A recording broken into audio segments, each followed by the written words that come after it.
My name is Andrea, and I've been a professional massage therapist for over a decade now. For the past 8 years, I've also been a wife, though sometimes I wonder if that role suits me as well as my career does. I'm 35, with dark hair that's usually tied back in a practical ponytail, and hands that have become strong and skilled from years of working on tense muscles. I specialize in sports massage, helping athletes recover from injuries and improve their performance. It's demanding work, but I love the challenge. There's something deeply satisfying about feeling the knots in someone's muscles give way under my fingers, knowing I'm helping them heal and reach their full potential. My husband, Tom, doesn't quite get it. He's 37, works as an office clerk, and his idea of a good time is lounging on the couch with a beer, watching whatever game is on TV. He's not a bad guy, really. Just different from me. Andrea, why don't you take a break? Tom called from the living room as I pored over my accounts one evening. Come watch the game with me. I sighed, rubbing my temples. I can't, Tom.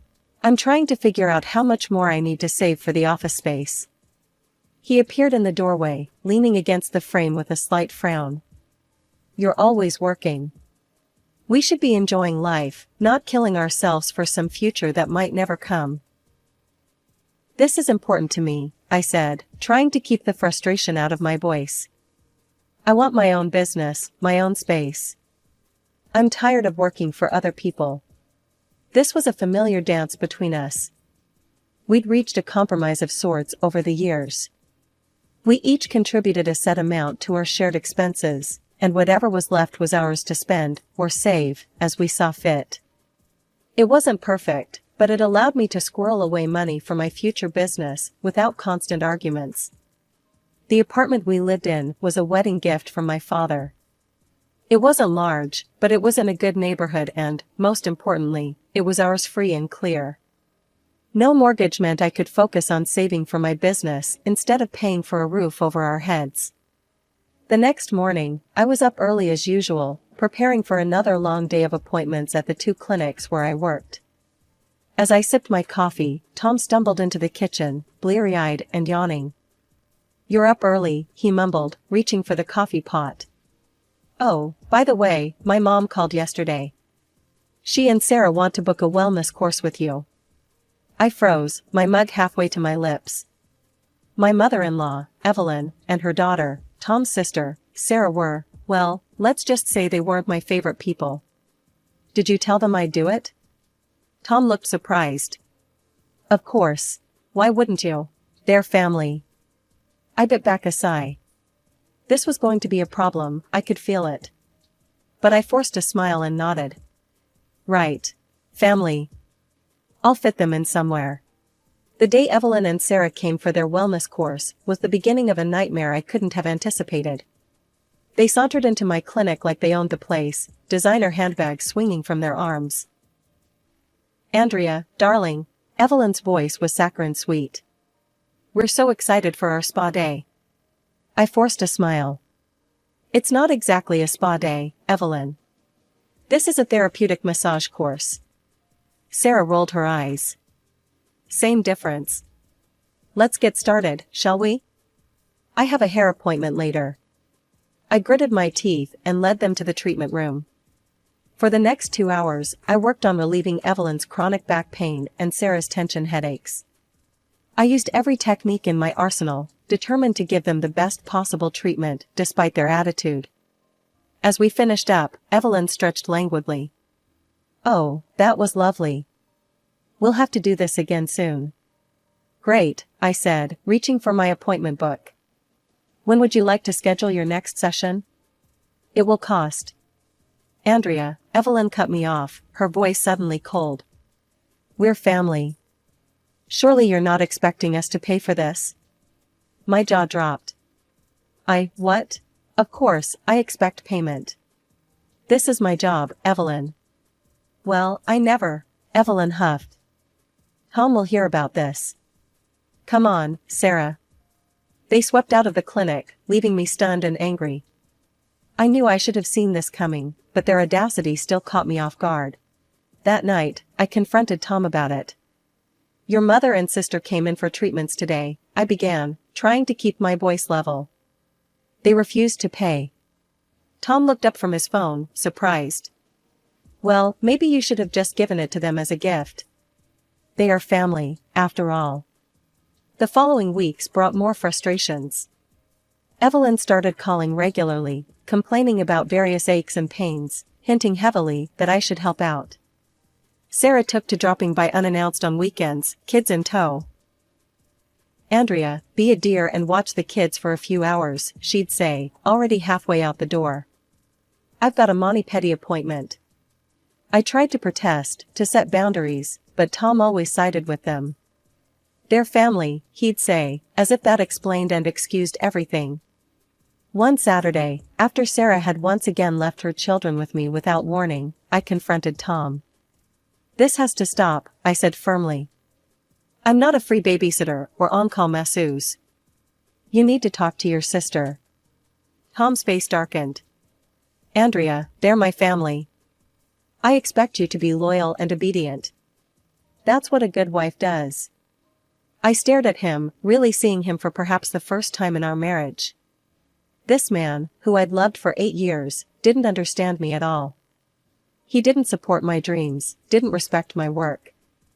To him, I was just an extension of his family, expected to fall in line with their demands. The following weeks were a blur of work and tension at home.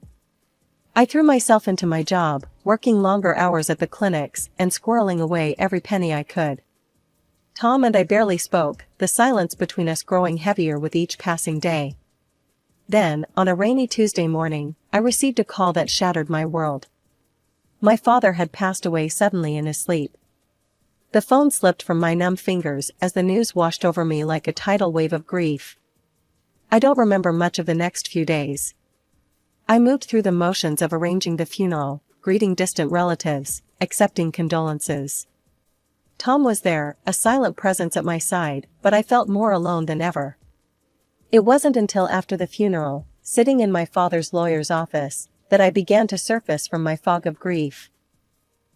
Andrea, the lawyer said gently, your father left you his house.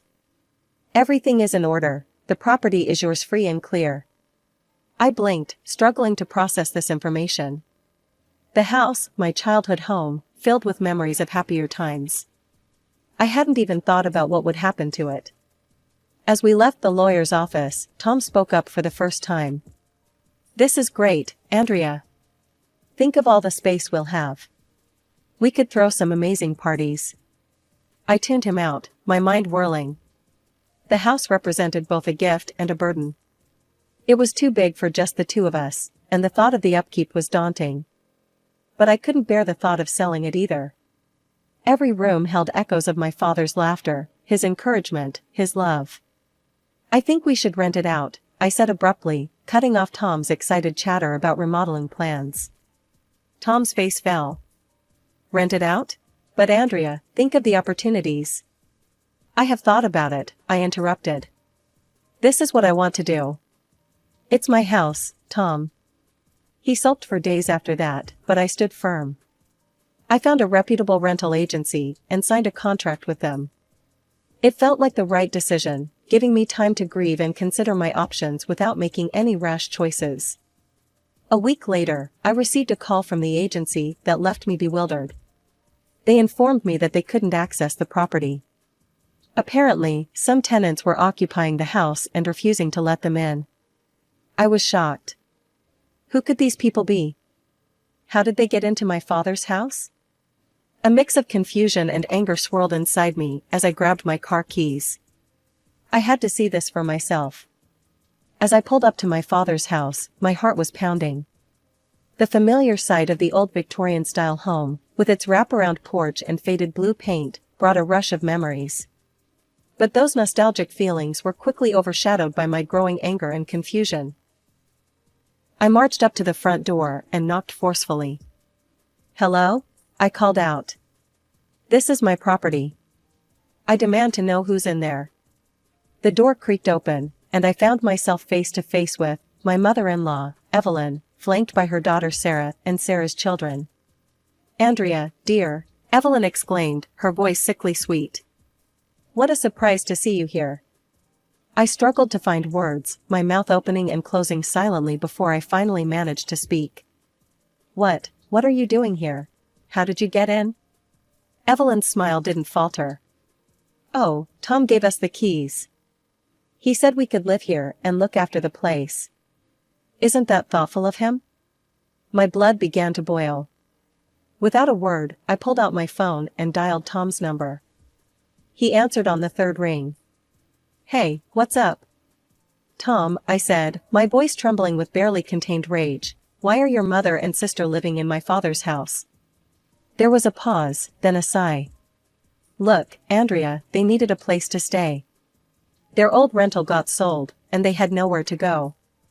I knew the house was empty, so you gave them the keys without asking me? I interrupted, my voice rising. Tom, I signed a contract with a rental agency. There are tenants supposed to be moving in. Andrea, their family, Tom said, his tone growing stern.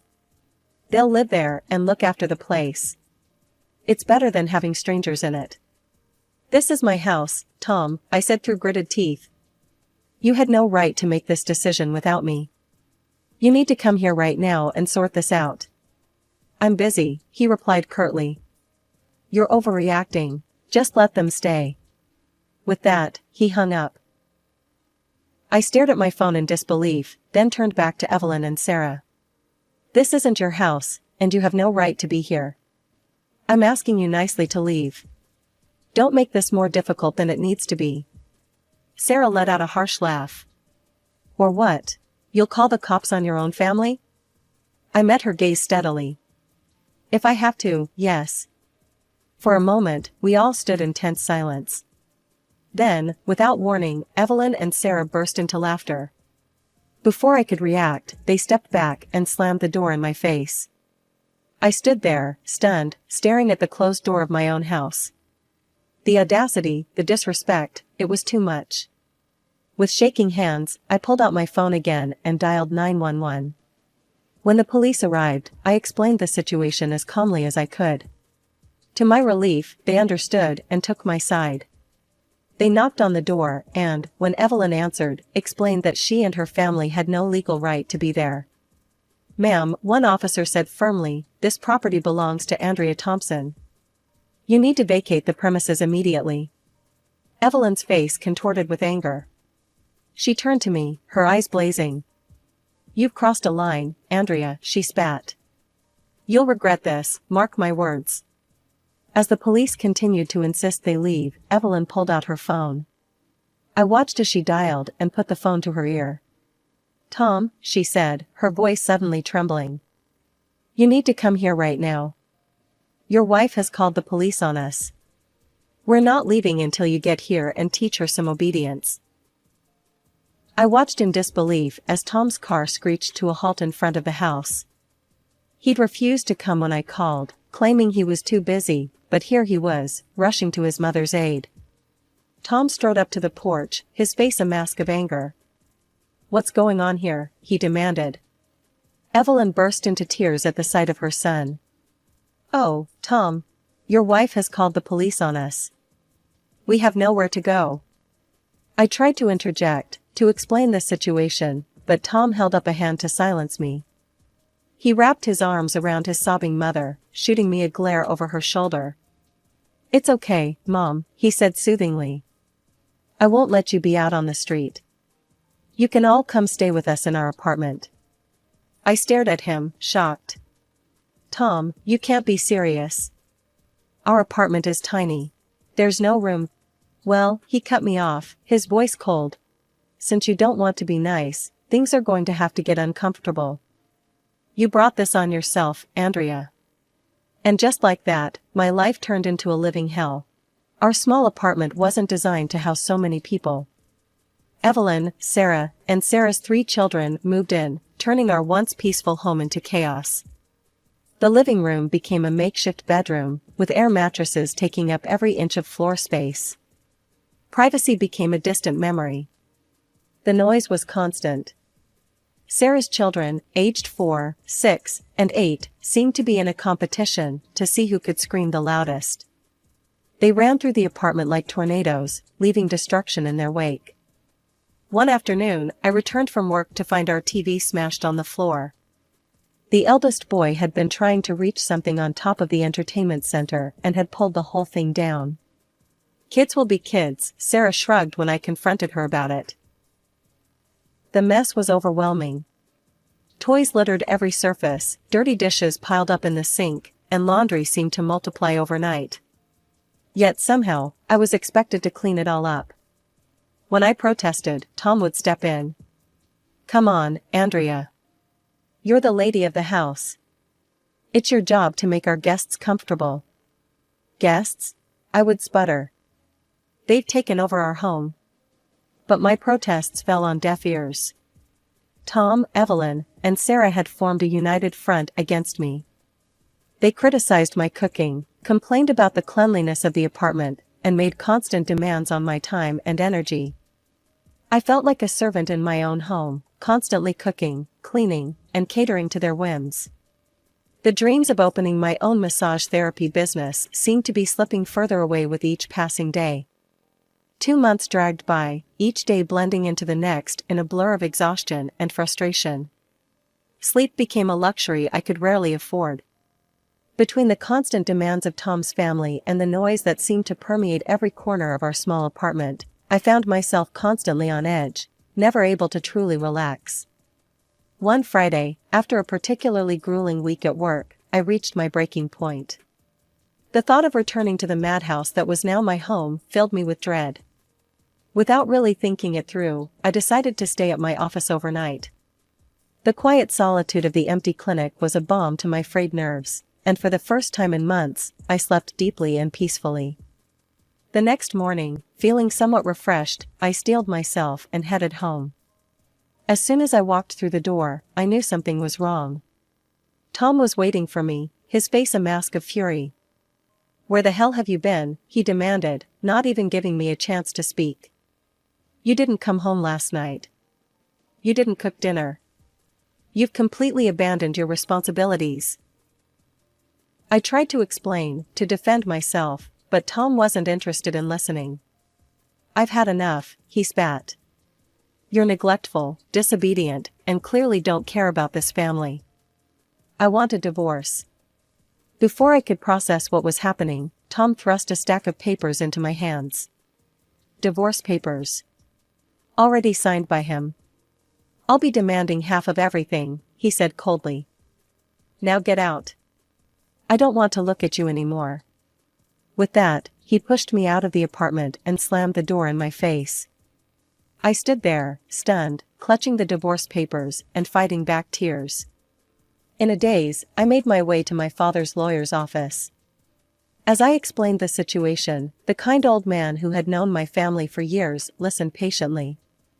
"Andrea," he said gently when I finished, "I want you to take a deep breath and relax. Your soon-to-be ex-husband has no claim on your property. Both the house and the apartment were gifted to you by your father before your marriage. They're yours, free and clear." Relief washed over me, but it was quickly followed by a wave of exhaustion. As I left the lawyer's office, I found myself driving towards my father's house, my house now, I reminded myself. I made my way to my father's study, a room that had always been a sanctuary of sorts. As I began to sort through the papers on his desk, a sealed envelope caught my eye. It was addressed to me, in my father's familiar handwriting. With trembling hands, I opened the letter and began to read. "My dearest Andrea. If you're reading this, it means I'm no longer with you. I want you to know how proud I am of the woman you've become. You've always had such drive, such passion for your work. I've watched you pour your heart and soul into your dream of owning your own massage therapy business. I'm writing this to tell you to follow your heart, Andrea. Trust yourself. You have the skills, the determination, and the compassion to make your dream a reality. To help you on your way, I want you to sell this house. Use the money to open that salon you've always talked about. I know it might be hard to let go of this place and all the memories it holds, but I want you to create new memories, new successes. Remember, I will always be with you, cheering you on. Go make your dreams come true, my darling daughter. All my love." Dad. Tears streamed down my face as I finished reading. Even now, months after his passing, my father was still supporting me, still believing in me. With renewed energy, I picked up the divorce papers Tom had thrust at me. Without hesitation, I signed my name next to his. This chapter of my life was over, and I was ready to start a new one. The next morning, I marched into the mayor's office and filed the divorce papers. As I walked out, I felt as if a weight had been lifted from my shoulders. I was free. My next stop was my realtor friend, Sarah's office. Within weeks, both my father's house and the apartment were sold. The proceeds were more than I had dared to hope for. With Sarah's help, I found the perfect space for my massage parlor, a large, airy room in a bustling part of town. I poured my heart into transforming it, choosing soothing colors and comfortable furnishings. Every piece of equipment I purchased felt like a step closer to my dream. My final task was finding a new place to live. I fell in love with a small, cozy apartment just a few blocks from my new salon. It was perfect, a fresh start, close to my new business. As I was moving my things into my new apartment, I received a frantic call from my former neighbor. New tenants had shown up at my old apartment, much to the shock of Tom and his family. I couldn't help but smile as I imagined their confusion and panic as they scrambled to pack up and leave. It wasn't long before my phone rang again. This time, it was Tom. "Andrea, what's going on?" he demanded.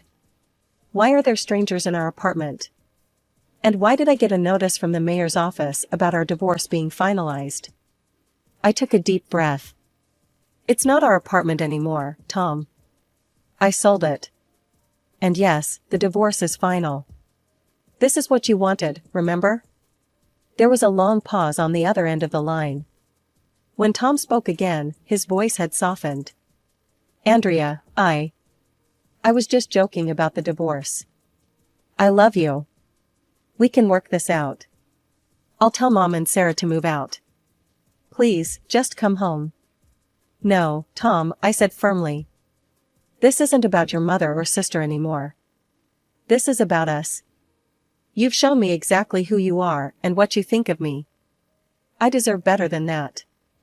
With that, I hung up and blocked his number. As I looked around my new apartment, I felt a sense of peace settle over me. This was my space, my life, on my terms. A year has passed since I took that leap of faith and opened my own massage therapy salon. As I stand in the reception area, watching clients come and go, I can hardly believe how much has changed.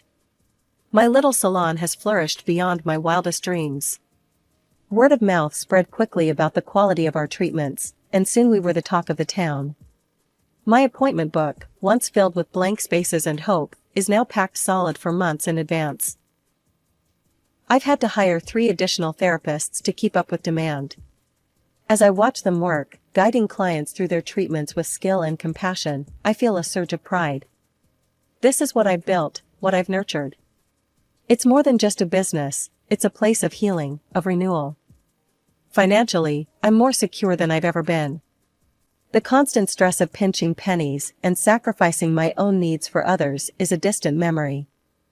I can afford to pay myself and my staff well, invest in top-quality equipment, and even set aside a healthy chunk for savings and future expansion. But more than the financial success, it's the freedom that I cherish most. The freedom to make my own decisions, to shape my business and my life according to my own vision. No more compromising my dreams to appease others. No more putting my own needs last. I've heard through the grapevine about Tom and his family. Apparently, they're all crammed into a rented apartment across town. The reports aren't pretty: constant bickering, financial struggles, and a general air of misery. Part of me feels a twinge of sympathy, remembering the good times Tom and I once shared. But then I remember how he treated me, how he allowed his family to steamroll over my needs and dreams, and the sympathy fades. As I enter my apartment, I'm greeted by blessed silence. No screaming children, no demanding in-laws, no sulking husband. Just peace, and the freedom to spend my evening however I choose. My phone buzzes with a text from Lisa, my assistant, a last-minute booking request from a client in pain. Without hesitation, I tell her to schedule them in. This is why I do what I do, to help, to heal, to make a difference. As I head to bed that night, I pass by the photo of my father on my nightstand. His proud smile seems to glow in the dim light. "We did it, Dad," I whisper, touching the frame gently. "We really did it." I fall asleep with a smile on my face, excited for what tomorrow will bring. This is the life I've always dreamed of, challenging, fulfilling, and entirely my own. And I wouldn't have it any other way.